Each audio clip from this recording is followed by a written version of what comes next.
জান্নাত জাহান্নামের মাঝখানে একটা জায়গা আছে, জায়গাটার নাম হলো মালাকুল মউত কাঁপতে থাকবে। মালাকুল মউত বলবে, আল্লাহ সৃষ্টির শুরুতে আমি জানতাম, সৃষ্টির শুরুতে আমি জানতাম সবাইকে মৃত্যুদান করার পরে, রূহ কবজ করার পরে আমাকেও মরতে হবে।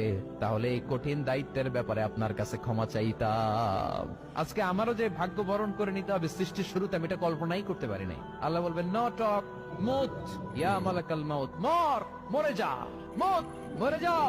বলার সাথে সাথে মালাকুল মাউত এক বিকট চিৎকার হাঁকিয়ে মরে যাবে। মালাকুল মাউতের চিৎকারটা সেদিন এত ভয়ঙ্কর হবে, বিষ্ণু ইসা ইসলাম বলেন, ওই চিৎকারের আওয়াজ যদি পৃথিবীর মানুষেরা কান দিয়ে শুনতে পেত, তাহলে কিয়ামত সংগঠিত হওয়ার জন্য আলাদা করে ইসরাফিলের সিঙ্গার প্রয়োজন হতো না। ওই চিৎকারের আওয়াজে প্রতিটা মানুষ কানের পর্দা ফেটে ওই জায়গায় লাশ হয়ে পড়ে যেত। এবার ডানে বায়ে সামনে পেছনে উপরে নিচে কেউ নাই, একজন ছাড়া। জোরে বলতে হবে, তিনি কে?